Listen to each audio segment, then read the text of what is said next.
एक समय की बात है जब त्रेतायुग के अंतिम चरण में धरती पर अधर्म का अंधकार फैल रहा था और उसी समय हनुमान अपने परम मित्रों और भक्तों के साथ एक ऐसी लीला रचने वाले थे जो युगों युगों तक शक्ति, भक्ति और मित्रता का सबसे बड़ा प्रमाण बन गई। उस समय लंका युद्ध समाप्त हो चुका था, लेकिन रावण के वध के बाद भी उसकी मायावी शक्तियों के अवशेष पृथ्वी पर संकट बनकर फैलने लगे थे और कई राक्षसी शक्तियां जंगलों, पर्वतों और श्मशानों में छिपकर फिर से अपनी ताकत इकट्ठा कर रही थीं।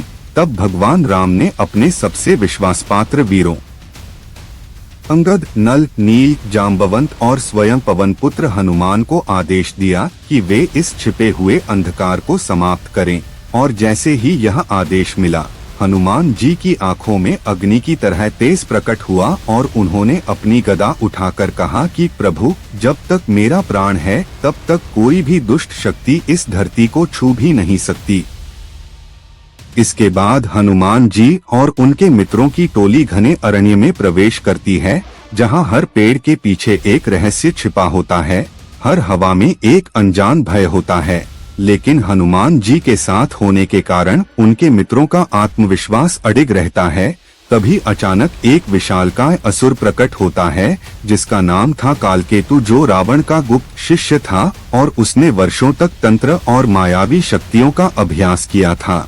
उसने आते ही आकाश को काला कर दिया और चारों ओर अग्नि वर्षा होने लगी। अंगद और नील ने तुरंत युद्ध की मुद्रा धारण की, लेकिन जैसे ही उन्होंने उस असुर पर प्रहार किया, उनकी शक्ति उस पर बेअसर हो गई, क्योंकि कालकेतु को वरदान था कि वह केवल उस पराजित हो सकता है जो अपनी शक्ति के साथ भक्ति और मित्रता की शक्ति भी रखता हो। तभी जाम्बवंत ने हनुमान जी को संकेत दिया कि यह युद्ध केवल बल का नहीं बल्कि विश्वास और एकता का है। यह सुनते ही हनुमान जी ने अपनी आंखें बंद की और श्री राम का स्मरण किया।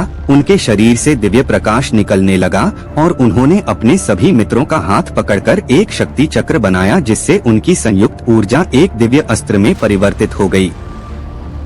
जैसे ही वह शक्ति कालकेतु पर प्रहार करती है, पूरा जंगल प्रकाश से भर जाता है और असुर की मायावी शक्ति धीरे धीरे समाप्त होने लगती है।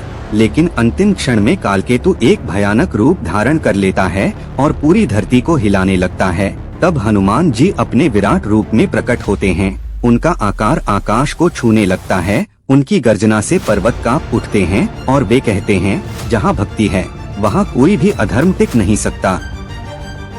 यह कहकर वे अपनी गदा से एक ऐसा प्रहार करते हैं जिससे कालकेतु का अंत हो जाता है और चारों ओर शांति छा जाती है। इस युद्ध के बाद हनुमान जी अपने मित्रों की ओर देखते हैं और मुस्कुराते हुए कहते हैं कि सच्ची शक्ति अकेले में नहीं बल्कि साथ चलने में होती है। इसके बाद सभी वीर लौटकर भगवान राम के पास जाते हैं और पूरी कथा सुनाते हैं।